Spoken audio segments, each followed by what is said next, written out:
Okay, so there's this book.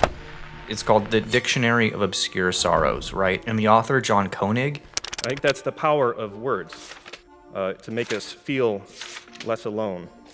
he's got this word in there called heartmoor. It's like an ancient homesickness for a place that you've never actually been, is how he describes it. Like an activation of cellular memory where somewhere in your long past you had a home that felt more like a home than anything in this lifetime, and you're trying to sort of remember it. But you can only remember that feeling of the place, kind of like a half-remembered dream. And in this book, Koenig does this thing where he invents these words that don't officially exist, but you kind of feel like they should, right? And it gets you thinking about what truth is, what these human experiences are that we don't even have words for, and more importantly, what is this connectedness that it makes us feel? There's no word in the English language for the desire to disappear, or the eerie tension of a looming thunderstorm, or a spark of eye contact that can leave you blinded for days, or the realization that each random passerby is living a life as vivid and complex as your own. Or the bittersweetness of having arrived here in the future, finally learning the answers to how things turned out, but being unable to tell your past self.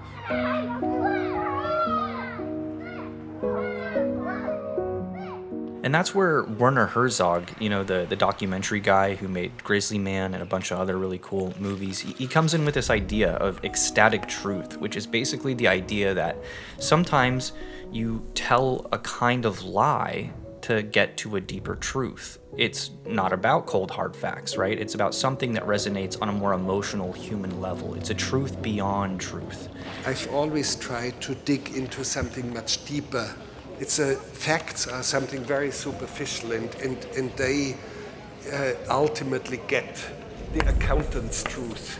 When you listen or when you read a great poem, it will occur to you very abruptly that there's a deep, enormous truth in this poem, and you feel like illuminated. And you don't have to analyze. This idea of ecstatic truth is like super divisive. And some people think this sounds dumb or it doesn't matter, but ecstatic truth has the power to break people's understanding of reality, identity, and all of it, and kind of reshape our perspective a little bit, which I think that's literally what wisdom is. It's refining your perspective, your worldview, to be something grander and greater. There's so many examples of people suddenly connecting to that universal thing, and in situations both terrible and great, it does mess them up a little bit, like Jerusalem syndrome. Jerusalem syndrome is a behavioral phenomenon when the tourists who come to visit Israel present themselves as incarnated figures, mostly Messiah, biblical figures, and they have a mission given to them by God to save humanity. Which is a totally legit diagnosis where you go to this place, Jerusalem, that billions of people have mythologized for thousands of years. There's this incredible, rich spiritual history, and suddenly all those metaphors and archetypes come alive. Your brain symbolically grabs the steering wheel in this like Jungian archetypal ancestral nightmare, and suddenly... But I will tell you something. They was not psychotic or unbalanced when they come to the airport. The deterioration happened here.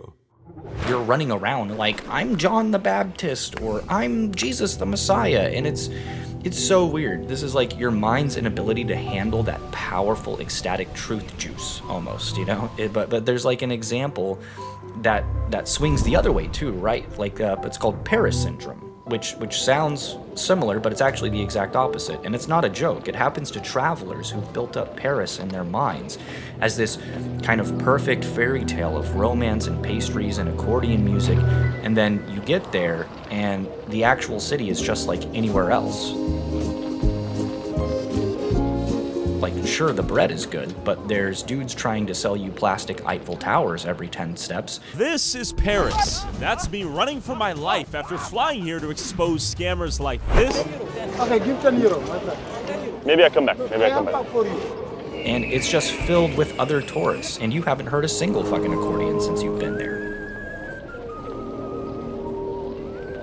And they lose their minds, like fully disconnect. It's a disappointment-induced nervous breakdown. I am telling you right now, that is not real. And you can sit on this plane and you can Like, both of these examples are basically the same phenomenon, when the idea of a place is so powerful that it overrides the place itself. But whereas one is grand, overwhelming fulfillment of ecstatic truth, the other is like a complete and sudden withdrawal from it. And my favorite version of this type of thing is what astronauts get when they go to space and they see Earth from orbit for the first time.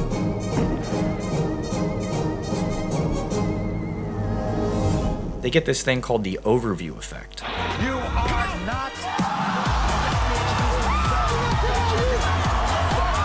I love this hat. Edgar Mitchell from the Apollo 14 mission said it hit him like an instant global consciousness, like one glance at the Earth and he felt both an absolute profound love for humanity and a total heartbreak for how often we screw it up, right? Or like Michael Collins, right? The guy who didn't get to walk on the moon and instead just kind of floated in orbit all alone while Buzz Aldrin and Lance Armstrong went down without him. He said he'd never felt more connected to every human being alive than when he was literally the furthest from any human being that any human being has ever been. At this time, I'd like to introduce the Apollo 11 crew, astronauts Neil Armstrong, Michael Collins, Edwin Aldrin. Although we were far from home, we were a lot closer to it than the pure distance might indicate. We were sorry to see the moon go, but we were certainly glad to see the Earth return. For that entire time, when he was in orbit alone, he was the most isolated person that there had ever been in our shared history. But in that experience, he had a profound access to this ecstatic truth that on paper is a wild contradiction, but we get it. Like, when we hear astronauts describe this feeling, we totally get it as a species. If you could get 7 billion people to go up there and look down, you would change them, all of them, forever. I would bring them one at a time to the cupola, tell them to close their eyes, open up all the windows, and then tell them to open up their eyes. Every single crew member that I brought in there for that exposure cried. It's like a psychosis of wonder, which I think is a really cool way of describing it. And it doesn't just belong to astronauts, right? Paris syndrome, Jerusalem syndrome. This emotion could just as easily belong to sailors in the 1400s setting sail from Seville, staring up at the night sky, lost in an infinite black tide above and below. And that's what makes ecstatic truth special, is that it belongs to both kings and corsairs. It belongs to all of us, the species that dreams, right? Werner Herzog has this line about cinema is not the art of scholars, but of illiterates. He meant that storytelling belongs to those who feel first and explain later. And that's kind of what we're doing online to share a moment of our day or a thought or an image. We're not posting the literal truth of the moment. We're posting the emotional truth of it. And they did this study where basically they found that most people admit to tweaking their posts just enough to make the moment feel more like it actually felt. Because there's this false representation that the facts of a case can't fully capture. Like how we have to color grade an image of a sunset to make it look more awe-inspiring, but in essence, that's just closer to how we felt about it in real time. And the same goes for how we dress and how we act, and it's all this grand ideal that represents a deeper truth of a reality experienced rather than a reality just witnessed. And there's so many of these, like precious stones we gather through experience that I think we're all just waiting for someone to put into words, like the Bader-Meinhof phenomenon, which is once you learn a new word or concept, suddenly you see it everywhere. You'll learn a new word on a Monday and you'll hear it 3 other times that week. And it's so interesting how this happens often enough that hearing about this right now makes you sit up and be yeah, that's right, that happens to me. That's a wild thing that happens to everyone. And I don't know, it's how you can't really push a boat on land by hand, but in water it only takes a gentle shove to move it across the surface of the water. That's what I think ecstatic truth does. It puts our minds in water to be shifted more easily. One of my favorite snippets of anecdotes about a sudden shift in perception given the proper context is a paper published in an anthropologist journal called The Body Rituals of the Nasirema. Nasirema? Nasirema. Nasirema? Nasirema. Who are the Nasirema? this super weird tribe in North America is obsessed with rituals around their body. Like, almost every hut of the Nasirema people has a shrine where people go every morning to rub their teeth with a bundle of pig hair and magic powders. And they have like these holy mouth men who drill into their mouths and force metal into them. And there's also like this box that they have in their huts with a light inside where people stare into it alone, sometimes for hours. Like, it's this divine oracle that the Nasirema people worship. And when you're reading this as a student, you're like, whoa, this is really interesting. I've never heard of this. And then halfway through reading the papers, someone taps you on the shoulder, like, hey, Nasirema backwards is American. And you suddenly realize, like, wait, he wasn't studying a tribe at all. This paper isn't about an ancient people. He was studying us, Americans, right now, our rituals, our strange behaviors that we think are normal only because we live inside them. But from an outsider perspective, maybe way into the future, I'm sure a lot of what we do will appear to be quite strange, and it hits you that the truth can be completely transformed by changing the perspective you're told it from. It's the same facts, but totally different meaning. And anyway, I think that's like the difference between like this ecstatic truth and then like an accountant's truth, right? And all I'm saying is that our perception of evidence to create truth is kind of the least meaningful version of truth. There seems to be a better way to align ourselves to a deeper meaning, a more connected way of thinking and living. I think that logical positivism, secular rationality, it's for the birds, man. It's boring, it's uninteresting, and I don't think it adds much to kind of this grand experiential equity that we're all gathering through time. I think that it's just an infinite list of ones and zeros. I don't see much substance to it. As an artist, I don't connect with the idea of data and logic as a useful tool for experiencing the world and connecting to other people. I mean, don't get me wrong, it's cool when like a few people do it. It's useful in a lot of ways to think that way, but we can't all hold that up as the gold standard of truth, where every single claim has a burden of evidence and rationality is the apex of human thought. That's just like terrible. There's this quote that Rory Sutherland has in his book Alchemy, where he says, like, if you only use logic, you're only going to find logical things, right? Isn't the motto of your company something like try the unintuitive things because nobody else is doing? I think that's me. I would like it to be the motto, but no, test counterintuitive things because all the logical things have been tried already. Okay? Yeah. If there were a logical answer to your problem, someone would have already solved it. Yeah. There's no shortage of logical people kicking around. Okay, so by a kind of logic Darwinism, you can say that the problems that submit to logic have mostly gone away, and we're left with the ones that require something counterintuitive, oblique, tangential, weird. Yeah. And that just makes me think of like, who's gonna see the ships, right? You know, that story when the European ships first started showing up on coastlines of inhabited islands, the local people, the indigenous Caribbean communities would look out at the horizon and like not see the ships because their brains literally had no category for giant wooden monsters coming out of the sea. And only the shamans or the spiritually attuned folks noticed the weird shapes at first. And then everyone else's perception like slowly filled in the missing details. Like, oh, ships. Yeah, right. Okay, yeah, I see them. I mean, is that story scientifically and historically airtight? Probably not. But that's what my point is, that it doesn't matter. The idea behind it is actually how human vision works. If we don't expect something to exist, sometimes we literally can't see it. The truth is invisible until it becomes emotionally believable. And that to me is so wild because it suggests that reality isn't something happening out there in the external, it's happening here. I'm tapping my forehead. It's internal. The world doesn't become real to us until our story allows it to be, right? The story that we tell ourselves accepts it.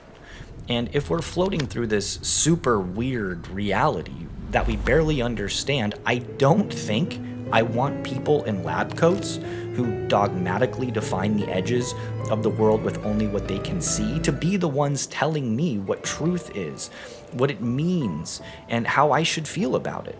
But because there seems to me that there's a lot more going on. And I think one of the best explanations of this whole thing, like the way we feel the truth before we understand it, comes from director David Lynch. You know, there's this clip online from one of his screenings where a film student stands up and asks, "What do you think about people who say your movies don't make any sense?" And his response is this.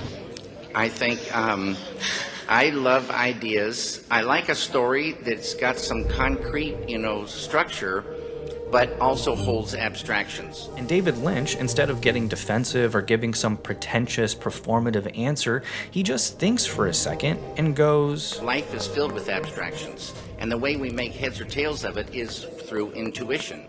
And I believe he's exactly right.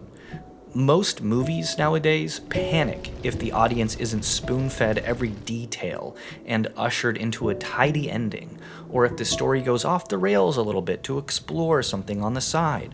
A few months ago, it came out that Netflix was encouraging its writers and producers to have their characters announce what they are doing so that viewers who have the program on in the background can follow along. And I can tell you that what they love more than anything are analytics. And Lynch says, no, don't kill the mystery. Mystery is where intuition lives. To him, the idea of abstraction isn't confusion. It's room to operate. This ocean we put ourselves in to make the boat move easier that I think really, really matters. If you go back more than a century, right, to like the father of transcendentalism, there's Ralph Waldo Emerson. And he's essentially making the same argument as Herzog and Lynch, where in his essay Nature, he describes standing in a field and becoming what he calls this transparent eyeball. And it's this moment of complete dissolving of the ego and the self, and you're just kind of connected to this grand macro thread of humanity, right? And you have like complete understanding. It's the perspective of our own divine nature, right? When the boundary between you and the world goes slack, you stop observing your surroundings and instead feel as if you're woven into them, you're one with them. He says all mean egotism vanishes, and in its place is a sudden overwhelming clarity. And seeing that isn't intellectual, but experiential and almost spiritual. But I want to go back to the commonality of this thing and just how ubiquitous it is, because it's that shared thread that matters here. Like when Alan Watts asks, and we all have this feeling that I came into this world. Now, it isn't true. You came out of this world, like a leaf comes out of a tree. When you hear that, you're like, duh, yeah, that makes sense. That makes perfect sense on paper, but then why the fuck do we all feel like we came into this world? Why is there a global recalibration of analog at the peak of when things are becoming digital, right? Let me say that again. Why is there a global recalibration of an interest in the analog at a time when we are at the peak of things becoming digital, all right? Like suddenly everyone's shooting film photography and vinyl records are outselling CDs for the first time in like 50 years, and typewriters and fountain pens are back and dark rooms are being rented again. That's not nostalgia, because it's for a generation that didn't experience those things. It's a recalibration. In fact, it's kind of heartmoor, right? People are reaching for slower tools because everything else is moving too fast. Or it's like we can feel nature being removed from us, and we seek it out because we know it's important. We understand it's vital to our essence. And maybe, to get more specific, it isn't nature exactly, but the friction that nature provides. When you live down in the valley, and you got mountains all around, you can't see out. And to climb once in a while and get up on top and look across the top and see new country and such as that, I think is a good feeling. I mean, you don't feel like you're isolated or anything like that. We thrive on that friction. When everything is comfortable and streamlined and optimized, maybe we feel the attack on our precious friction like a whetstone removed from a sword, and we feel that dullness coming for us. And that's the part that keeps me up at night a little bit, because we're entering this era now where ecstatic truth isn't something we stumble into by accident or discover through wonder. We can now generate it on demand with code. We've already proven we'll believe stories that feel true even when the facts don't line up, right? So what happens when the storyteller is a neural network trained to push that emotional button every single time, and it's just like truth, truth, truth, truth? Dude, it reminds me of Orson Welles' documentary F is for Fake, or I think F is for Fake, which starts as this weird investigation into art forgery and then slowly reveals itself to be a forgery as well. He's mixing real interviews and invented ones, cutting through truth and fiction together until the boundaries kind of dissolve and you don't really know what's real anymore. Pretend to know something but they only know very superficially. And we bow down before them.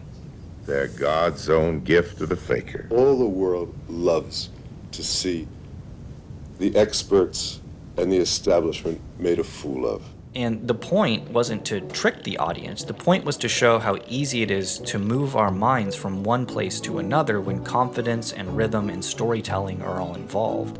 Wells flat out tells us he's lying, and yet we still lean in closer to the screen to watch. And half a century later, that idea has scaled. AI generated everything, voice clones, synthetic performances, perfectly lit scenes that never happened. It's the same magic trick, it's just automated, and now anybody can do it from their bedroom. And here's the uncomfortable thought: if a forgery reveals something true about us as a dynamic species, does it matter if the forgery isn't human? I don't know.